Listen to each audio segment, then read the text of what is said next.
নমস্কাৰ বন্ধু বান্ধৱীসকল আজি মোৰ হাঁহৰ পোৱালিৰ বয়স হৈছে 1 মাহ 23 দিন তো আপোনালোকক মই আজি দেখুৱাম দানা মই কেনেকৈ দিম আৰু কি কি ঔষধ দিম তো আপোনালোকক সবিশেষ জনাই যাম তো আজি মই লেকজিন পাউডাৰ দিছো লেকজিন পাউডাৰ দিয়া হৈছে মিহলোৱা হৈছে আৰু মই এইবিলাক যে দেখা পাইছে তো কেলফোফেৰল হয় আপোনালোকক মই সদায় কওঁ যে কেলফোফেৰল ভিটামিন এটা আছে এইটো হল অকল ভিটামিন নহয় এইটো হল multi base calcium supplement with iron ইয়াত আছে আৰু লগতে ভিটামিন আছে আৰু লগতে কপাৰ আছে তো গতিকে আপোনালোকে এইটো খোৱালে হাঁহৰ পোৱালিৰ কাৰণে খুবেই ভাল তো এতিয়া মই প্ৰথমে এই কেলফোফেৰল ভিটামিনটো আয়ৰন সাপ্লিমেন্টটো ধুনিয়াকৈ মিহলাই লম পানীৰ লগত আৰু যদি বাইসেস পানীৰ লগত ইটো নিমিহলে তেতিয়ালে মই দানা ইয়াত দিম দানাৰ লগত যেতিয়া পৰিব তেতিয়াই দলাবিলাক সৰু সৰু হৈ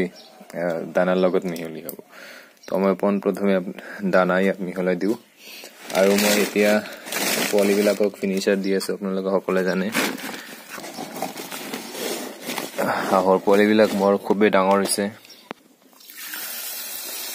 আপোনালোকক দেখুৱাম হাঁহৰ পোৱালিবিলাক অলপ ওয়েট কৰক আগত মই দানাখিনি বনাই লওঁ মোৰ ফিনিশাৰ দানা দিয়া হৈ গল এতিয়া মই ধান দিম এইটো ধানটো ওলাই আছো এয়া ধান পিয়ৰ ধান হয় ইয়াত কোনো তুহ নাই আপোনালোকৰ যিমান কেইটা পোৱালি আছে হেতু পোৱালি হিচাপ আপোনালোকে এনেকৈ মিহলাই যাব তাৰ পিছত পাৰিলে আপোনালোকৰ ধানৰ তুহ মিহলাই দিব এতিয়া মই ধানৰ তুহ মিহলাই দিম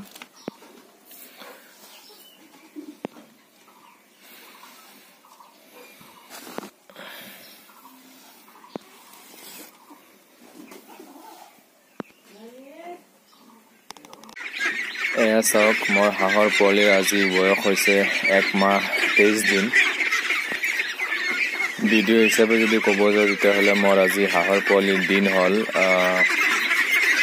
53 দিন হ'ল 53 ডেজ কমপ্লিট হ'ল আৰু হাঁহৰ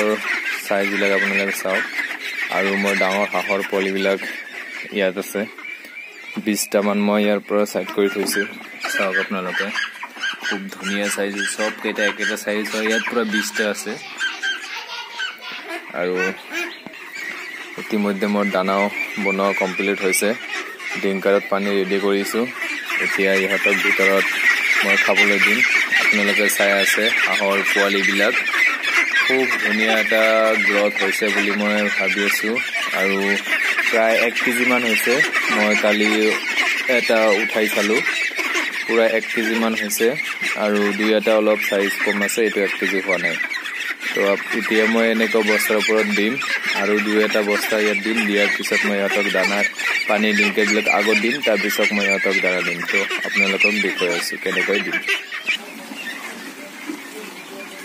ইতিমধ্যে চাওক মই হাঁহৰ পোৱালিক মই দানা দিলো আৰু দানা দিয়াৰ পিছত হাঁহৰ পোৱালিবিলাক এনেকৈ ধুনীয়াকৈ দানা খাই আছে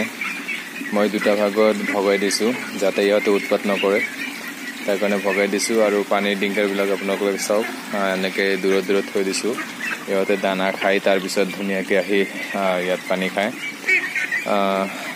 দানাবিলাক মই একেবাৰে শুকান কৰি দিও মানে অলপ অলপ মানে ভিজা আপোনালোকে চাওক একেবাৰে শুকান হয় মানে অলপ অলপ পানী হয় অলপ অলপ পনীয়া হয় তো মানে একেবাৰে শুকান দিলে ইয়াতে খাব নোৱাৰিব একেবাৰে ভিজা দিলে ইয়াতে গাটো লেতেৰা কৰি পেলাব তাৰ কাৰণে আপোনালোকে অলপ অলপ মিডিয়াম ভিজাই দিব পানী এক্সট্ৰাকে দিব কাৰণ দানা খোৱাৰ পিছত ইয়াতে নিজে এনেকৈ ডিংকাৰত গৈ পানী খাব আৰু পানীটো যিমান বেছি পৰিমাণ খাব হাঁহৰ গ্ৰোথটো ইমান সোনকালে বাঢ়িব আৰু লিকুইড কৰি যদি আপোনালোকে দানা বনাই দিয়ে তেতিয়াহ'লে পানীৰ পৰিমাণটো কমি যায় মানে পানীৰ পৰিমাণটো ইয়াতে কম হয় আৰু দানাখিনি খাই পানীখিনি যোনটো বৰ্তনত দিব এই বৰ্তনত পানীখিনি থাকি যায় তো দানাখিনি খাই পানীখিনি ইমান নাখায় তো এনেকৈ দিলে ইহঁতৰ গলত যেতিয়া লাগি যাব ডিঙিত লাগি যাব তেতিয়া লগে লগে গৈ ইহঁতে পানী খাব তো এনেকৈ পানীটো বেছিকৈ খায় তো এয়া হ'ল মোৰ আজিৰ ভিডিঅ' আপোনালোকে চালে চেনেলটো ছাবস্ক্ৰাইব কৰিব আৰু মেডিচিন আজি কি কি দিছো আপোনালোকক দেখুৱাইছো আজি মই দুটা ব্যৱহাৰ কৰিছো কেলফোফেৰল আৰু এন্টিবায়োটিক লেকজিন পাউডাৰটো ইয়াৰ ওপৰত মই বেলেগ একো দিয়া নাই তো ধন্যবাদ সকলোক